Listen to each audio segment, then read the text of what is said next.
Allah Subhanahu wa ta'ala tidak membiarkan hidup kita tanpa makna. Allah tidak menciptakan kita untuk sekedar main-main, melainkan ada satu tujuan, yaitu untuk beribadah kepadanya. Dan Allah Subhanahu wa ta'ala telah membantah pandangan hidup orang-orang yang tidak beriman dalam surat Al-Mu'minun ayat 115-116. Afahasibtum annama khalaqnakum abatha wa annakum ilaina la turja'un. Apakah kamu mengira bahwasannya kami hanyalah menciptakan kamu untuk kesia-siaan, untuk main-main saja, dan bahwasannya kamu tidak akan dikembalikan kepada kami? Fata'alallahul malikul haq, la ilaha illa huwa. Maka maha tinggi Allah dari perbuatan tersebut, dialah raja yang hak, tidak ada yang berhak disembah kecuali dia. Dalam ayat yang mulia ini Allah Subhanahu wa ta'ala membantah dua pandangan hidup orang yang tidak beriman. Pertama, mereka menganggap hidup ini cuma untuk main-main saja, cuma untuk suatu kesia-siaan, tidak memiliki arti. Yang kedua, mereka mengira tidak akan dikembalikan kepada Allah Subhanahu wa ta'ala untuk dimintai pertanggungjawaban. Maka Allah membantah pandangan hidup mereka. Begitu pula Allah Subhanahu wa ta'ala mengingatkan dalam surat Al-Qiyamah ayat ke-36. Ayahsabul insanu ayyutraka sudah. Apakah manusia mengira dia akan dibiarkan begitu saja, hidupnya sia-sia, tidak berarti? Kata Al-Imam Syafi'i rahimahullah, yang dimaksud manusia dibiarkan begitu saja, hidupnya sia-sia, tidak berarti ayla yu'mar wala yunha, yaitu tidak diperintah dan tidak dilarang. Artinya Allah Subhanahu wa ta'ala menciptakan kita untuk diperintah dan dilarang. Kalau hidup kita sia-sia, berarti tidak ada perintah dan tidak pula ada larangan Allah Subhanahu wa ta'ala. Oleh karena itu jamaah sekalian, kehidupan seorang hamba yang tidak peduli dengan perintah Allah, tidak pula menjauhi larangan Allah Subhanahu wa ta'ala,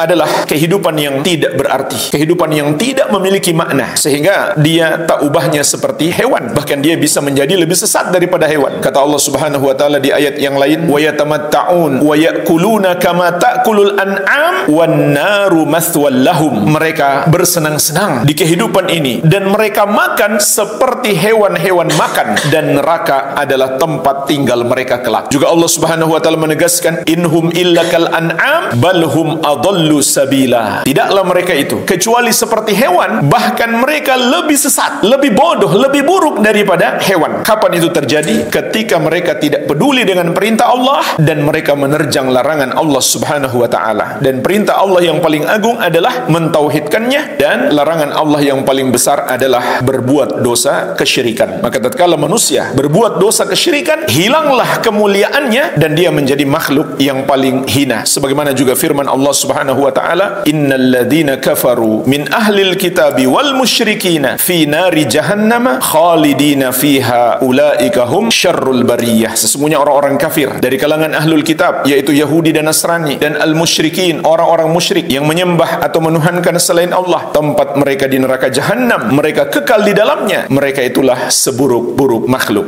Al-Amwah, menemani ibadahmu juga hijrahmu.